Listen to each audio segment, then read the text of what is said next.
Good afternoon, everyone. And a good afternoon it is on a great day for the American people.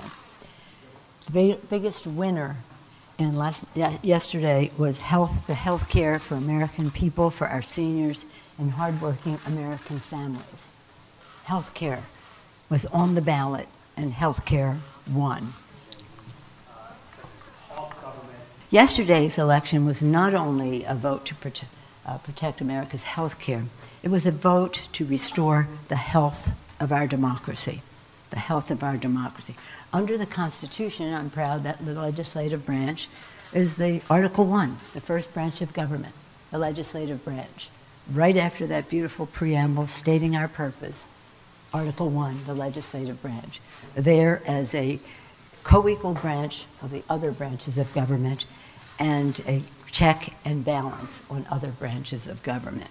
The American people want to put an end to unchecked GOP control of Washington, restoring again the checks and balances envisioned by our founders. My question is, are you concerned about Democratic overreach? We have a constitutional responsibility to have oversight. That's the balance of power. I'm an appropriator. It was one of the places I was forged in the Congress, on the Appropriations Committee as well as on the Intelligence Committee. Both places whose hallmarks were bipartisanship. Nothing. We could always, left to our own devices, find our solutions. That, of course, has changed now when the poison pills rain down from on high. But in appropriations and in many of the other all of the other committees, we have a responsibility for oversight.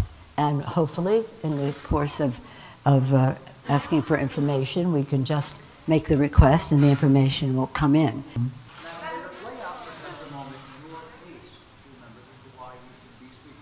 I don't think we'll have any scattershot freelancing in terms of this. We will have a responsibility to honor our oversight responsibilities, and that's the path that we will go down. We're, again, trying to unify our country. I'm a big believer in the committee system, always have been. Our committees will make their decisions and make their recommendations to the caucus. But you can be sure of one thing. When we go down any of these paths, we'll know what we're doing and we'll do it right. Our responsibility, as the President said, I'll wait for them to send me something. Well, we have ideas and we can send them something, but the fact is if we'd like to work together so our legislation will be bipartisan. We're not going for the lowest common denominator. We're going for the boldest common denominator.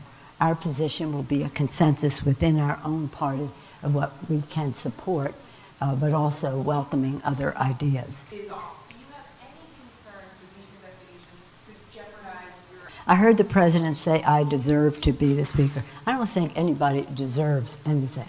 It's not about what you have done. It's what you can do. What you have done in the past speaks to your credentials, but it's about what you can do. And I think I'm the best person to go forward to unify, to negotiate. I'm a good negotiator, as anyone can see in terms of how we have won every negotiation so far. The only one we didn't win because it wasn't a negotiation was the GOP tax scam in the dark of night and the speed of light, as I said earlier. So I think that my case is about being the best person for how we go forward, and I'm not going to answer any more questions on that subject. And some of them ran on this and that's one of the ways that they will change the Congress, so that when the White House or the administration, whatever administration is, has to report to leadership in the Congress at any level about the safety of our country, they'll be talking to the full diversity of our country, our women, people of color,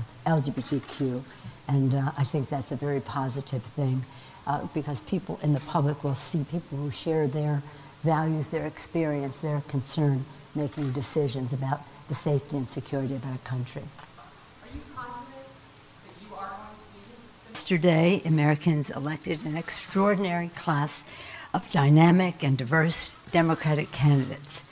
Members elected who reflect their districts and who embody the bountiful diversity of our nation. Women led the way to victory, with at least 30 new women coming to the Congress.